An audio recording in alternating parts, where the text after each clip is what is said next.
What's going on, everyone? Mike Kadlick, Tayler Kyles here for CLNS Media outside of Gillette Stadium on the practice field after the Patriots just wrapped up their 8th day of 2024 training camp, their 3rd practice in pads, and a lot of news and notes on the defensive side of the football to talk about in this one. A reminder, we're powered by Game Time. Head over to Game Time, use code CLNS for $20 off your first purchase. I think the biggest news of the day for the defensive side of the football is Matthew Judon out here for a 2nd day in a row, this time in pads. We thought maybe he may sit this one out with the holdout, with the contract situation, especially in pads where you're more likely to get hurt. But he's out here. He doesn't come up the real entrance. He doesn't do his signing for autographs, but he's here. He's present and participates off and on. He's in, he's out. He's not out there for every single rep and every single competitive rep that you would kind of like to see from him. But overall, I think that's a positive note in the impending contract saga with number 9. Yeah, one of my biggest sticking points yesterday was whether or not Judon was going to put his body on the line and participate in pads. Yep. And we saw the same routine we saw yesterday. He's active, he's participating, he's dressed like everybody else, and he was actually getting in the mix during team drills. Yep. So you would think that because obviously some resolution has been found between Judon and the Patriots, maybe this means they are closer after reportedly being very far away in contract talks. I will say, I'm not sure how I feel about Judon only coming in through the back way. Only because it feels like Jabril Peppers mentioned how Matt Judon brings so much to the defense. He's tremendous as someone who brings energy and his leadership and all of that. But it feels like now he's suppressing a pretty big part of his personality. 100%. I'm not sure if that's just him being like, I'm going to be a professional until we can figure something out.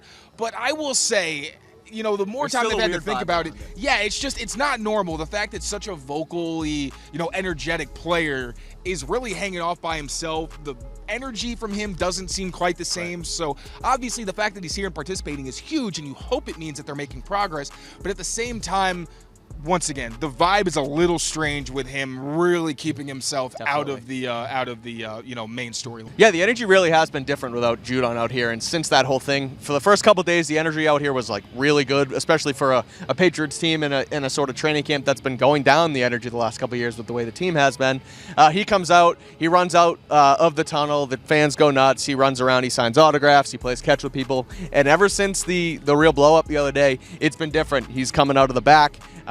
There's a lower energy, so he really brings that. So again, hopefully they can get that across the finish line and get things done. I think today was another positive move in the right direction for the Patriots and Matthew Judon. Some other news and notes from Patriots camp on the defensive side of the football today. Jabril Peppers comes out in full pads, looks like he's going to participate, stretches, does some individual drills, and then doesn't participate in team drills as the day goes on. And Shaun Wade returns after leaving practice yesterday and has a full participation day. So what do you make of the defensive backs, the injuries there, and what you saw from them today? Yeah, also Marcus Jones was on the sidelines. Right, he was wearing his jersey and a hoodie, but he wasn't in uniform. He appeared to get hurt yesterday. Yeah. It was nice to see Jabril Peppers at least out here in pads. He was not yesterday.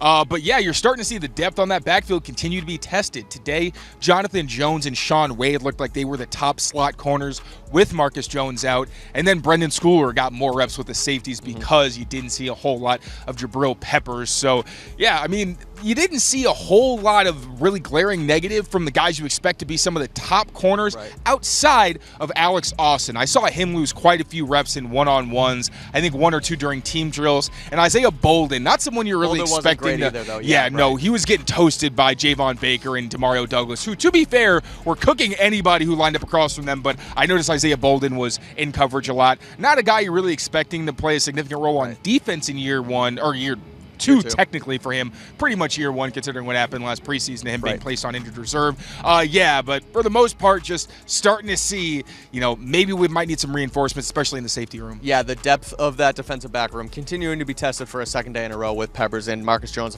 I don't know how I forgot that he wasn't out here, but he was sneaky. He was just kind of walking around. He's a short guy. He's not small, just short. Yeah, good answer. He is. That's been his thing the last couple of years, is the injury stuff. He had a great start to camp, but now he's working through that, so we'll see where it goes. So yeah, speaking of the depth being tested in the defensive backfield, depth being tested on the defensive front as well since Christian Barmore's blood clot situation. The Patriots signed defensive tackle Mike Purcell, who had spent a stint here on the practice squad a couple couple years ago. What do you know about Purcell and what he'll kind of bring to the defensive tackle room? Yeah, so Purcell was on and off the Patriots practice squad back in 2017, spent the last few seasons with the Broncos on their active roster. He's really more of a Lawrence Guy type. He's really going to be the kind of guy who wins one-on-one in the run game, gives you almost nothing in terms of pass rush. Did lead the Broncos with 3 batted passes last year, so that's a little something. He knows he's not going to get after the quarterback, so maybe he can get his hands up and deflect a pass. But yeah, it's going to be a committee, as Gerard Mayo said, to replace Christian Barmore. Seems like Mike Purcell's role in this defense is really just going to be on those early downs when you're expecting them to try to attack with the ground game. Sounds good to me. That's the defensive report today. Again, one of the Patriots, obviously their best unit on defense, going through some stuff. Judon, obviously Marcus Jones not out here. Jabril Peppers, Alex Austin, Isaiah Bolden. That depth not having a great day. But overall, because of that, the offense has their best day, which we talked about all over the channel. So you should make sure to rate, review, and subscribe to Patriots Press Pass for all of your Patriots coverage on CLNS. And make sure to check out all of our written work at clnsmedia.com. Make sure to subscribe to Patriots Press Pass for all your Patriots news and updates on YouTube. And for all our written work, make sure you check out clnsmedia.com.